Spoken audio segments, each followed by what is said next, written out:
नमस्कार साथियों, तो बहुत बहुत स्वागत करता हूं आप सभी का डे 4 की इस वीडियो में। और आज की जो वीडियो होने वाली है किन के लिए होने वाली है और किस टॉपिक पे होने वाली है, सबसे पहले इसको जान लीजिए। अगर आपको लगता है कि ये वीडियो आपके लिए है तो इस वीडियो को देखिएगा, वरना टाइम को वेस्ट मत करिए, ठीक है। तो चलिए सबसे पहले जान लेते हैं कि ये वीडियो आज किस टॉपिक पे होने वाली है। तो आज ये जो वीडियो होने वाली है रोल ऑफ ऑक्सिलरी वर्ब पे होने वाली है। अब अगर आपसे पूछा जाए कि भाई ठीक है, ये रोल ऑफ ऑक्सिलरी वर्ब पढ़ने की जरूरत क्यों है, तो रोल ऑफ ऑक्सिलरी वर्ब को पढ़ने से बेनिफिट ये होता है कि आपको पता चल जाता है कि भाई how many kinds of verbs. अगर आपसे किसी ने पूछा कि how many kinds of verbs, तो आप क्या बोलेंगे कि ठीक है, वर्ब्स दो प्रकार के होते हैं। एक वर्ब जो होता है वो मेन वर्ब होता है, एक वर्ब जो होता है वो हेल्पिंग वर्ब होता है। बट मैं आपको अगर कहूँ कि हेल्पिंग वर्ब नाम की कोई चीज़ होती ही नहीं है। इंग्लिश की दुनिया में हेल्पिंग वर्ब के नाम की कोई चीज़ होती ही नहीं है। तो भाई क्या होता है, तो इंग्लिश की दुनिया में सिर्फ दो प्रकार के वर्ब्स होते हैं। फर्स्ट आपका जो वर्ब होता है वो होता है आपका मेन वर्ब, ठीक है, यानी कि एम बी। और दूसरा जो वर्ब होता है वो आपका होता है ए बी, यानी कि ऑक्सिलरी वर्ब। हेल्पिंग वर्ब की कोई चीज़ नहीं होती है। बट हमको अंग्रेजी में तो पढ़ाया जाता है हेल्पिंग वर्ब के बारे में, तो इसीलिए आपको सबसे पहले ज़रूरत है कि भाई आप जान जाए कि रोल ऑफ ऑक्सिलरी वर्ब क्या होता है। रोल ऑफ ऑक्सिलरी वर्ब को पढ़ने से बेनिफिट ये होगा कि हमको ये समझ में आ जाएगा कि मेन वर्ब क्या होता है, ऑक्सिलरी वर्ब क्या होता है और हेल्पिंग वर्ब क्या होता है। हेल्पिंग वर्ब होता नहीं है, हेल्पिंग वर्ब बनाया जाता है। और हेल्पिंग वर्ब कैसे बनाया जाता है इसको आप कब सीख पाएंगे, कब समझ पाएंगे, जब आपको नॉलेज हो जाएगी किसकी, रोल ऑफ ऑक्सिलरी वर्ब की। बिकॉज इंग्लिश की दुनिया में सिर्फ दो प्रकार के वर्ब होते हैं। एक होता है आपका जो मैंने बताया मेन वर्ब, और दूसरा होता है ऑक्सिलरी वर्ब। अब इसी दोनों के होते होते एक हेल्पिंग वर्ब बन जाता है। बनता क्या है, उसको बनाया जाता है। और वो कैसे बनता है ये सब कुछ आज की इस वीडियो में जानेंगे। अब हम लोग ये जान लेते हैं कि ठीक है, आज के इस क्लास में हम लोग किसको कवर करेंगे, रोल ऑफ ऑक्सिलरी वर्ब को कवर करेंगे। देन आफ्टर अब हम ये जान लेते हैं कि ये वीडियो है किन के लिए। ये वीडियो उनके लिए है जो किसी भी बोर्ड एग्जाम्स की तैयारी करते हैं। देन आफ्टर ये वीडियो अब किन के लिए है, जो अंग्रेजी बोलना चाहते हैं, किसी इंटरव्यू को क्रैक करना चाहते हैं, एक अच्छी जॉब चाहते हैं। देन आफ्टर अब ये वीडियो किसके लिए है, ये वीडियो उनके लिए है जो एसएससी से लेकर यूपीएससी तक की तैयारी करते हैं, अपने फाउंडेशन को मजबूत करना चाहते हैं, अपने रिटेन को अच्छा करना चाहते हैं, अपनी स्पोकन को अच्छा करना चाहते हैं, इंग्लिश की अंडरस्टैंडिंग लेवल को अच्छा करना चाहते हैं। तो ये वीडियो उनके लिए। तो चलिए इस वीडियो को शुरू करते हैं यहीं से, ठीक है। अब यहाँ पे देखिए लिखा हुआ है रोल ऑफ ऑक्सिलरी वर्ब। अब ये रोल ऑफ ऑक्सिलरी वर्ब होता क्या है, सबसे पहले समझिए कि अगर आपसे आज के बाद से अगर कोई सवाल पूछता है कि how many kinds of verbs, verbs कितने प्रकार के होते हैं, तो आप बोल सकते हैं कि भाई वर्ब्स दो प्रकार के होते हैं। पहला वर्ब जो होता है वो मेन वर्ब होता है, दूसरा वर्ब जो होता है वो कॉजेटिव वर्ब होता है। अब यहाँ पे दूसरी बात आ गई, देखिए तो वर्ब्स होता क्या है, वर्ब कितने प्रकार के होते हैं, मैं आपको सबसे पहले ये क्लियर कर देना चाहता हूँ कि जैसे जैसे हम लोग आगे बढ़ते जाएंगे वैसे वैसे वर्ब्स का रूप बदलते चल जाएगा। वर्ब्स अलग अलग भागों में बढ़ते चल जाएंगे। तो अभी जो आपका फोकस होना चाहिए वो सिर्फ होना चाहिए किस पे, रोल ऑफ ऑक्सिलरी वर्ब पे। तो अगर आपसे अगर अभी पूछा जाए कि वर्ब कितने प्रकार के होते हैं, तो ओनली 2 प्रकार के होते हैं। कितने, एक मेन वर्ब, एक ऑक्सिलरी वर्ब। अब एक एक करके समझते हैं ऑक्सिलरी वर्ब क्या है, मेन वर्ब कब बन जाता है और हेल्पिंग वर्ब क्या बन जाता है। यहीं से मेन वर्ब, देखिए ऑक्सिलरी वर्ब से ही जो है ना मेन वर्ब का जन्म होता है, और ऑक्सिलरी वर्ब से ही किसका जन्म हो जाता है, आपका हेल्पिंग वर्ब का जन्म होता है। चलिए अब एक एक करके समझते हैं। अब यहाँ पे लिखा है रोल ऑफ ऑक्सिलरी वर्ब, और उसके बाद हमने यहाँ पे लिखा V1, V2, V3, V4, V5। अगर मैं आपसे पूछूं कि मेन वर्ब के कितने रूप होते हैं, तो 5 रूप होते हैं। कौन कौन से, V1, V2, V3, V4, V5, यानी कि वर्ब का फर्स्ट रूप, सेकंड रूप, थर्ड रूप, फोर्थ रूप और फिफ्थ रूप, ठीक है। यहाँ तक बात समझ में आ गई। अब यहाँ पे लिखा है होना, और यहाँ पे लिखा है वर्ब टू बी। अगर आपने आज से पहले कभी भी ट्रांसलेशन की बुक उठाई होगी या कभी भी अंग्रेजी आप क्लास करते होंगे, तो वहाँ पे आपको एक टॉपिक दिया जाता होगा वर्ब टू बी। अब यहाँ पे लिखा है वर्ब टू बी। अब यहाँ पे देखिए हमने बोला कि यहाँ पे लिखा है V1, तो V1 का मतलब क्या होता है, प्रेजेंट। V1 का मतलब क्या होता है, प्रेजेंट टेंस, ठीक है, सिंपल प्रेजेंट टेंस। और ये होता है प्लूरल। V2 का मतलब क्या होता है, ये होता है सिंपल पास्ट। V1 का मतलब सिंपल प्रेजेंट, V2 का मतलब सिंपल पास्ट, V3 का मतलब प्रेजेंट परफेक्ट टेंस होता है, V4 का मतलब कॉन्टिन्यूअस होता है, V5 का मतलब ये होता है प्रेजेंट यानी कि सिंपल प्रेजेंट टेंस। तो V1 जो होता है वो प्लूरल होता है और V5 जो होता है वो सिंगुलर होता है। यहाँ तक हमको बात समझ में आ गई। V1 मतलब सिंपल प्रेजेंट टेंस, V2 मतलब सिंपल पास्ट टेंस, V3 मतलब प्रेजेंट परफेक्ट टेंस, V4 का मतलब कंटिन्यूअस हो गया, V5 का मतलब सिंपल प्रेजेंट टेंस का क्या हो गया, ये एक सिंगुलर रूप हो गया, ठीक है। अब यहाँ पे हमको एक एक बात करके धीरे धीरे समझना है कि अब यहाँ पे होना लिखा है, तो होना का मतलब क्या होता है, बी मतलब होना, बी मतलब होना। तो यहाँ पे लिखा है वर्ब टू बी। यानी कि वर्ब टू बी का मतलब होता है कि ये किसी के होने का बोध करवाता है। तो वर्ब टू बी के अंदर में कौन कौन से वर्ब आते हैं? वर्ब टू बी के अंदर में सिंपल प्रेजेंट टेंस का जो प्लूरल रूप होता है उसमें एम और आर आता है, ठीक है। V2 में वॉज और वर आता है, V3 में बीन आता है, V4 में बीइंग आता है और V5 में इज आता है। अब एक एक करके समझते हैं कि भाई इसका यूज कैसे किया जाता है। जैसे अगर आज के बाद से आपने शुरू से ही सबसे पहले जब ट्रांसलेशन बनाना शुरू किया होगा तो आपके सामने एक सेंटेंस आया होगा, I am a student, I am a student. ये एक प्रकार का सेंटेंस है। और अब मैं आपसे अगर पूछूंगा कि ठीक है भाई एक बात बताइए, यहाँ पे ये जो एम है ये कौन सा वर्ब है? तो हम लोग शुरू से जानते थे क्या कि एम जो है वो एक हेल्पिंग वर्ब है। भाई मेरे ये हेल्पिंग वर्ब नहीं है, समझ में आ रहा है? ये हेल्पिंग वर्ब नहीं है। अब सबसे पहले तो बात ये समझिए कि यहाँ पे हमने एक लाइन लिखा है इंग्लिश में कि ऑल द एवी मतलब auxiliary verb are used as a AV, यानी कि जितने भी ऑक्सिलरी वर्ब है वो यूज जो होते हैं, ठीक है, as auxiliary verb as well as main verb, यानी कि जितने भी ऑक्सिलरी वर्ब है वो ऑक्सिलरी वर्ब के साथ साथ में मेन वर्ब की तरह भी यूज किए जा सकते हैं और किए जा सकते नहीं होते हैं। यानी कि यहाँ पे जितने भी ऑक्सिलरी वर्ब आपको दिखाई दे रहे हैं और भी होते हैं जिसे हमने ऐड नहीं किया है, उसकी कुछ खास जरूरत नहीं है, इसलिए जो अभी हमारे लिए मेन है उसको समझने की कोशिश करते हैं, ठीक है।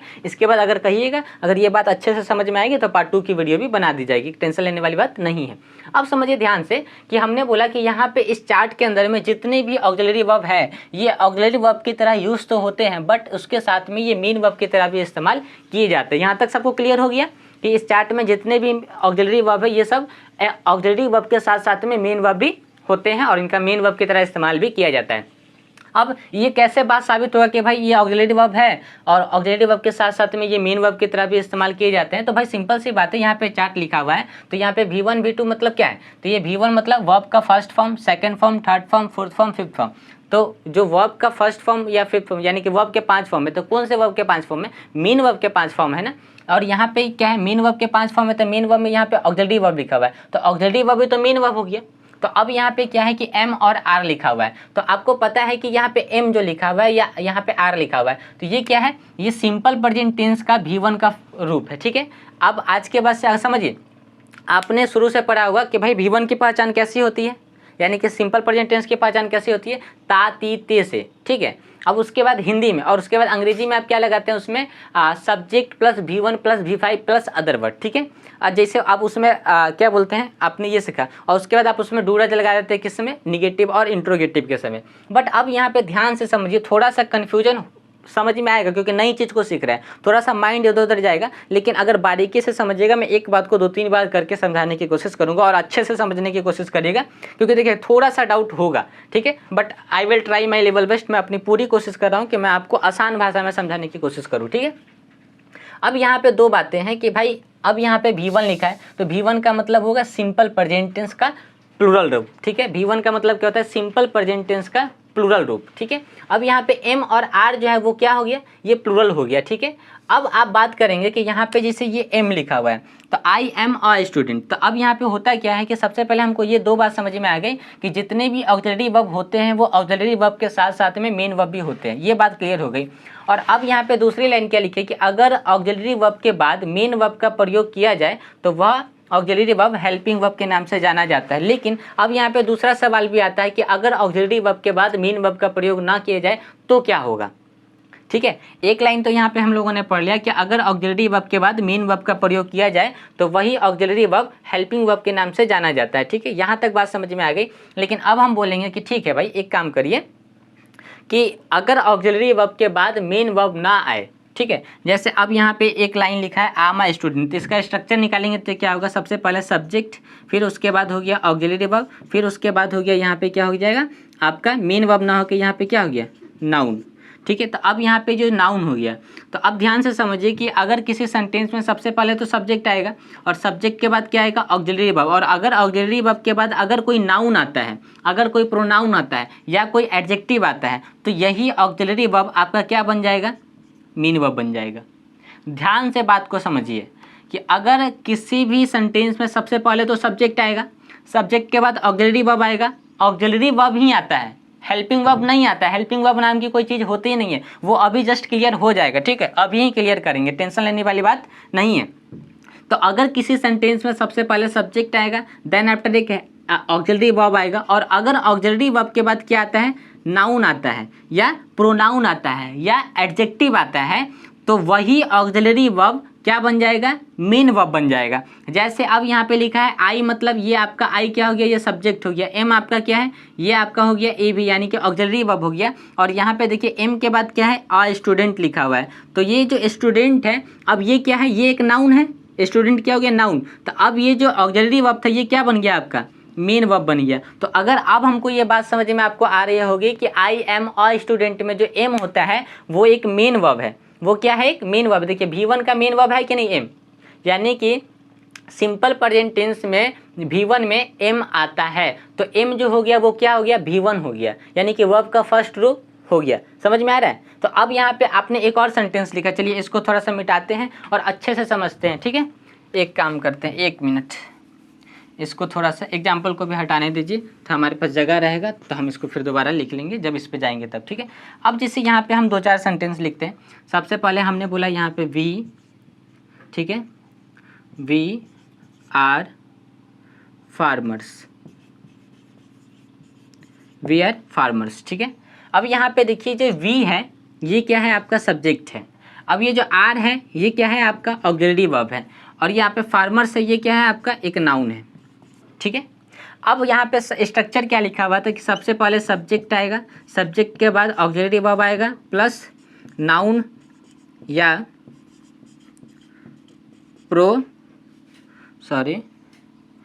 प्रोनाउन या एडजेक्टिव, ठीक है। तो अब आपने बोला कि ठीक है, सबसे पहले सब्जेक्ट आया, देन आफ्टर एक ऑक्सिलरी वर्ब आया, ऑक्सिलरी वर्ब के बाद अगर नाउन आया तो यही ऑक्सिलरी वर्ब आपका क्या बन जाएगा, मेन वर्ब बन जाएगा। तो अब यहाँ पे ये जो आर है ये क्या है आपका, ये एक मेन वर्ब है।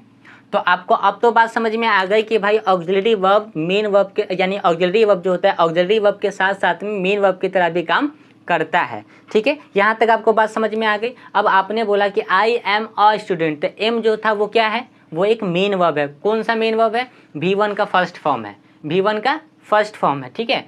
Are, we are farmers, we are student, we are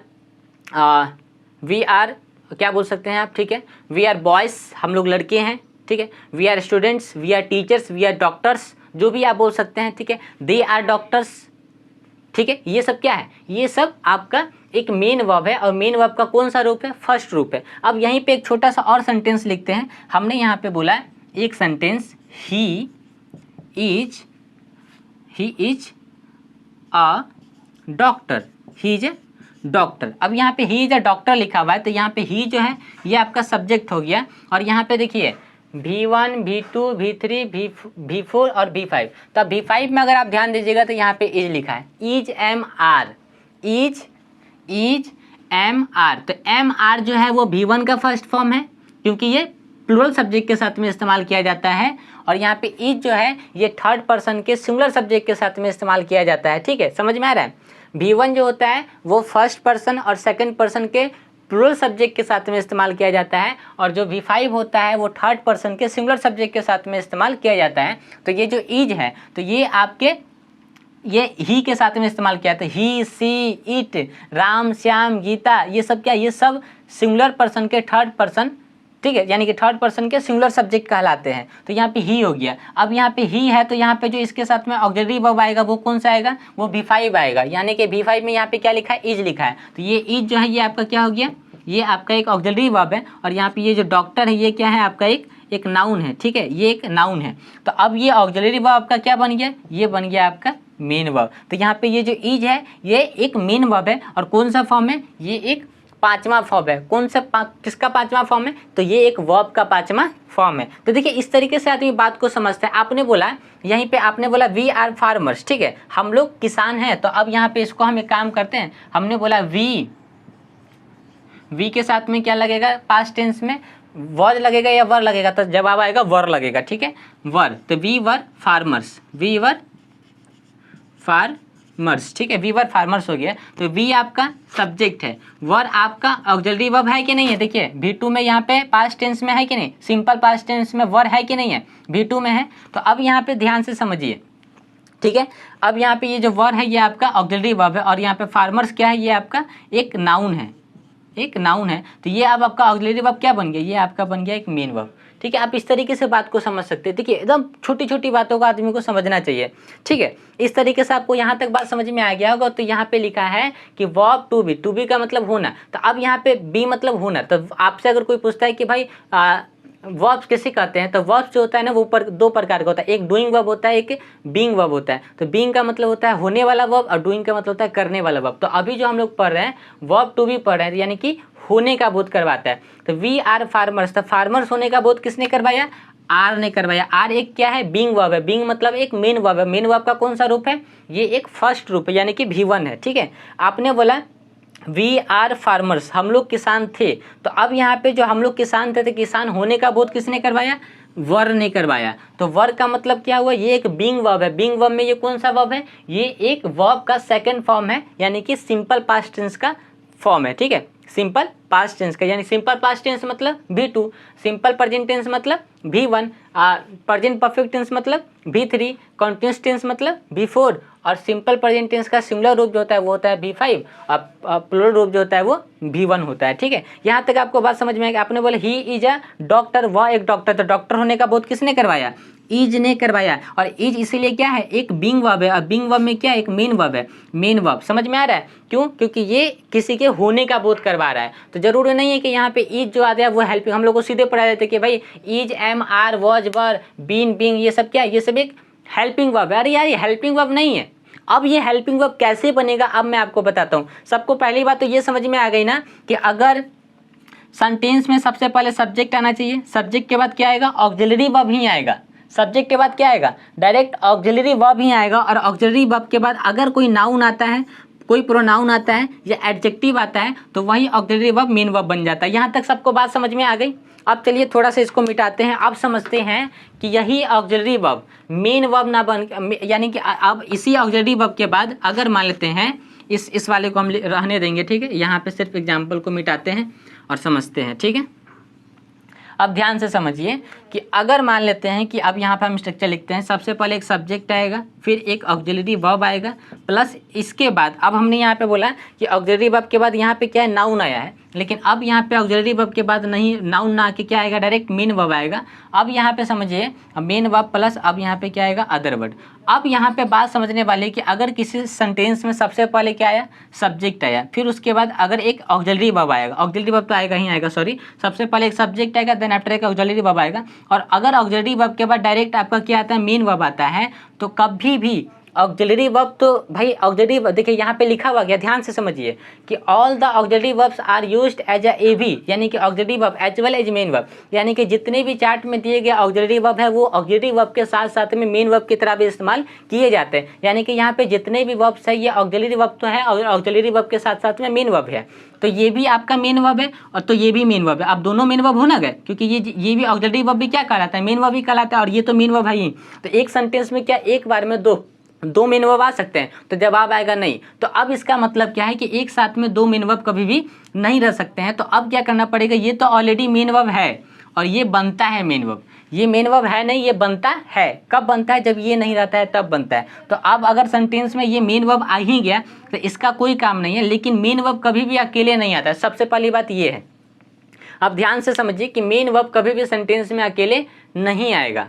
ठीक है, बात को समझिए। तो मेन वर्ब जब भी आएगा तो वो अपने साथ में एक हेल्पिंग वर्ब लेके आएगा। तो अब ये जो ऑक्सिलरी वर्ब है, तो अगर ऑक्सिलरी वर्ब के बाद कोई मेन वर्ब आता है तो यही ऑक्सिलरी वर्ब आपका क्या बन जाता है, हेल्पिंग वर्ब बन जाता है। अगर किसी सेंटेंस में सबसे पहले सब्जेक्ट आएगा, सब्जेक्ट के बाद ऑक्सिलरी वर्ब आएगा, ऑक्सिलरी वर्ब के बाद अगर कोई आपका नाउन आ जाए या प्रोनाउन आ जाए या एडजेक्टिव आए, तो यही ऑक्सिलरी वर्ब आपका क्या बन जाएगा, मेन वर्ब बन जाएगा। और अगर किसी सेंटेंस में सबसे पहले सब्जेक्ट आता है, देन आफ्टर एक ऑक्सिलरी वर्ब आता है, उसके बाद मेन वर्ब आता है, और अगर ऑक्सिलरी वर्ब के बाद मेन वर्ब आता है तो यही ऑक्सिलरी वर्ब आपका हेल्पिंग वर्ब बन जाता है। यहाँ तक बात आपको समझ में आ गई होगी। अब ध्यान से समझिए, यहाँ पे लिखा है कि अगर ऑक्सिलरी वर्ब के बाद मेन वर्ब का प्रयोग किया जाए, ठीक है, तो वह ऑक्सिलरी वर्ब आपका हेल्पिंग वर्ब के नाम से जाना जाता है। ये यहाँ पे स्ट्रक्चर इसी का स्ट्रक्चर है यहाँ पे लिखा हुआ। ठीक है, अब जैसे यहाँ पे एक बात का और ध्यान रखिए, तो यहाँ पे लिखा है V1, V2, V3, V4, V5। अब यहाँ पे थोड़ा सा कुछ कंडीशन है कि भाई ये जो V3 है ना और ये जो V4 है, ये कभी भी सेंटेंस में अकेले नहीं आते हैं। याद रखिएगा हमेशा इस बात को कि कभी भी V3 और V4 कभी भी अकेले नहीं आते। ये जब भी आते हैं तो अपने साथ में हेल्पिंग वर्ब को लेके आते हैं। जैसे V1 की बात अगर आप करिएगा तो ये पॉजिटिव सेंटेंस में अकेले आता है। अगर आप V5 की बात करिएगा तो ये पॉजिटिव सेंटेंस में अकेले आता है। अगर आप V3 की बात करिए, V2 की बात करिएगा तो ये पॉजिटिव सेंटेंस में अकेले आता है। जैसे मैं जाता हूँ, आई गो, ठीक है। वह जाता है, ही गोज। वह गया, ही वेंट, ठीक है। मैं बोलता हूँ, आई स्पीक, V1 हो गया। मैंने बोला, ठीक है, मैंने बोला तो स्पीक, स्पोक। तो अब यहाँ पे इसका सेकेंड फॉर्म क्या हो जाएगा, स्पोक। तो आई स्पोक और वह बोलता है तो ही स्पीक्स। यानी कि आप V5 में क्या करते हैं, SES फॉर्म का मतलब क्या होता है, V5 होता है, ठीक है। यानी कि आप वर्ब में SES को जोड़ देते हैं, ठीक है। तो अब यहाँ पे समझिए, लेकिन आपने बोला कि मैं बोलता हूँ, आई स्पीक, ठीक है, मैं बोलता हूँ आई स्पीक, मैंने बोला आई स्पोक, लेकिन मैंने बोल लिया है या मैं बोल चुका हूँ तो आई हैव स्पोकन होगा। तो यहाँ पे जो हैव आ गया ना, कहाँ पे है भाई, वर्ब टू हैव में। तो अब यहाँ पे जो हैव है, तो ये जो हैव है ये अब ऑक्सिलरी वर्ब के साथ में, ऑक्सिलरी वर्ब तो है लेकिन अब यहाँ पे क्या है कि आपने बोला कि मैं बोलता हूँ तो I have spoken, I have spoken. तो अब यहाँ पे देखिए ये सब्जेक्ट है और यहाँ पे स्पोकन वर्ब का थर्ड फॉर्म है यानी कि V3 है, यानी कि एक मेन वर्ब है। और यहाँ पे अब यहाँ पे देखिए कि ये जो हैव है, तो हैव भी आप देख रहे हैं कि भाई ये भी मेन वर्ब है। और यहाँ पे अगर आप यहाँ पे बोलेंगे कि आपने यहाँ पे बोला स्पीक, तो स्पीक क्या है, एक मेन वर्ब है। स्पोक, ठीक है, अब यहाँ पे होगा स्पोकन, ठीक है। अब यहाँ पे आप इसका थर्ड फॉर्म बोलिए स्पीकिंग, ठीक है। अब इसी का आप फोर्थ फॉर्म बोलिए स्पीक्स, ठीक है। तो अब यहाँ पे स्पोकन जो है ये आपका थर्ड फॉर्म है, ठीक है। तो ये एक मेन वर्ब हो गया। तो अब यहाँ पे देखिए कि ये ऑलरेडी मेन वर्ब है और यहाँ पे ये ऑक्सिलरी वर्ब है। तो अब अगर एक सेंटेंस में दो मेन वर्ब नहीं ना होंगे तो अब यही आपका जो ऑक्सिलरी वर्ब ये क्या बन गया, ये बन गया HB। तो आई हैव स्पोकन यानी कि आपका सबसे पहले सब्जेक्ट आया, देन आफ्टर एक हेल्पिंग वर्ब आया, उसके बाद एक मेन वर्ब आया, ठीक है। तो यही आपका ऑक्सिलरी वर्ब क्या बन गया, हेल्पिंग वर्ब बन गया। यानी कि हेल्पिंग वर्ब होता नहीं है, हेल्पिंग वर्ब बन जाता है। कब बनता है, जब सेंटेंस में एक साथ में दो मेन वर्ब आते हैं। तो जो मेन वर्ब होता है वो तो मेन वर्ब ही रहेगा, लेकिन जो ऑक्सिलरी वर्ब होता है वो हेल्पिंग वर्ब बन जाता है, ठीक है। इसी तरीके से आपने बोला कि ठीक है भाई V3 कभी भी अकेले नहीं आता है, अपने साथ में एक हेल्पिंग वर्ब लेके आता है। और V4 भी कभी भी अकेले नहीं आता, वो अपने साथ में हमेशा एक हेल्पिंग वर्ब लेके आता है। जैसे अब आपने बोला कि I am speaking, I am speaking, मैं बोलता हूँ, मैंने बोल लिया है, आई हैव स्पोकन, मैं बोल रहा हूँ, आई एम स्पीकिंग, ठीक है। समझ में आ रहा है, यहाँ तक आपको बात समझ में आ गया होगा। तो यहाँ तक आपको बात समझ में आ गई। तो यहाँ पे देखिए V1 में क्या है, M और R आपका है, ठीक है। यानी कि प्रेजेंट टेंस, यानी कि सिंपल प्रेजेंट टेंस में V1 में कौन आता है, M और R आता है। V2 में आपका वही पास्ट टेंस हो जाता है, तो क्या बदल जाता है, वॉज और वर में बदल जाता है। V3 में आप बीन लगाते हैं, ठीक है, किस में, वर्ब टू बी में होने के लिए, यानी कि वर्ब टू बी के होने के लिए। V4 में आप बींग लगाते हैं ING, यानी कि बी तो यहाँ पे है ही, अब बी का जो फोर्थ रूप होता है उसमें क्या लगाता है, आप ING लगाते हैं और यहाँ पे बीन हो गया, ठीक है, V3 लग गया, ठीक है। अब यहाँ पे आपका V5 में आइएगा तो यहाँ पे देखिए इज, M और R। तो M जो है वो I के साथ में लगता है, I सिंगुलर सब्जेक्ट होने के साथ भी क्या होता है, आपका प्लूरल सब्जेक्ट में उसकी गिनती की जाती है, इसलिए यहाँ पे M जो है वो एक स्पेशल केस में V1 में ही आएगा। और R तो ऑलरेडी आपका प्लूरल है तो प्लूरल सब्जेक्ट के साथ में लगाते हैं। और इज जो है वो स्पेशल सिंगुलर सब्जेक्ट के साथ में ही लगाया जाता है, थर्ड पर्सन के, ठीक है। अब यहाँ तक बात समझ में आ गई। अब यहाँ पे डू देखिए, अब यहाँ पे डू लिखा हुआ है। तो अगर मैं कहूँ कि यहाँ पे डू लिखा है तो डू का मतलब क्या, हम लोग शुरू से पढ़ते हैं तो डू का इस्तेमाल किस में किया जाता है, V1 के V5 में डू और डज का इस्तेमाल किया। तो डू जो है वो सिर्फ आपका हेल्पिंग वर्ब नहीं कहलाता है, डू जो है आपका एक ऑक्सिलरी वर्ब है और ऑक्सिलरी वर्ब के साथ साथ में एक मेन वर्ब भी है। डू जो है वो कौन वर्ब का कौन सा रूप है, वो एक फर्स्ट रूप है। और यहाँ पे डू का सेकंड फॉर्म क्या है, डिड है, ठीक है। यहाँ तक हमको देखिए, हमको ये बात समझ में अभी आ रहा है कि भाई ये जो इज, एम, आर, वॉज, वर होता है, बीन और बीइंग होता है, ये सब एक ऑक्सिलरी वर्ब भी है, हेल्पिंग वर्ब भी है और मेन वर्ब भी है। डू, डिड, यहाँ पे क्या लिखा है, डन, ठीक है। यहाँ पे क्या लिखा है, डूइंग, यहाँ पे क्या लिखा है, डज, ये सब क्या है, एक मेन वर्ब है। यहाँ पे आपने बोला हैव, तो हैव क्या है, वो एक मेन वर्ब है। कौन सा मेन वर्ब का रूप, कौन सा रूप है, ये एक फर्स्ट रूप है। सेकंड फॉर्म में हैड है, थर्ड फॉर्म में भी हैड है, फोर्थ फॉर्म में हैविंग है और फिफ्थ फॉर्म में हैज है। ठीक है, जैसे आपने बोला कि मैंने बोल लिया है तो आई हैव स्पोकन, और वह बोल लिया है या वह बोल चुका है तो ही हैज स्पोकन हो जाएगा। ठीक है, इस तरीके से आप बना सकते हैं। ठीक, तो यहाँ तक हम लोगों ने बात को समझा कि भाई ये रोल ऑफ ऑक्सिलरी वर्ब है, और हो सकता है कि वीडियो थोड़ा ज़्यादा लंबी हो गई होगी। अब हम लोग क्या करेंगे, इसी के सेकंड पार्ट को और अच्छे से यहाँ पे कवर करेंगे। बट आप लोग को अगर ये वीडियो अच्छी लगी है तो कमेंट करके बताएं। साथ में अगर आप पहली बार इस चैनल पे आए हैं तो चैनल को सब्सक्राइब करें, वीडियो को लाइक करें, और अपने जैसे लोगों को जो अंग्रेजी सीखना चाहते हैं उनके साथ में इस वीडियो को ज़्यादा से ज़्यादा शेयर करिए।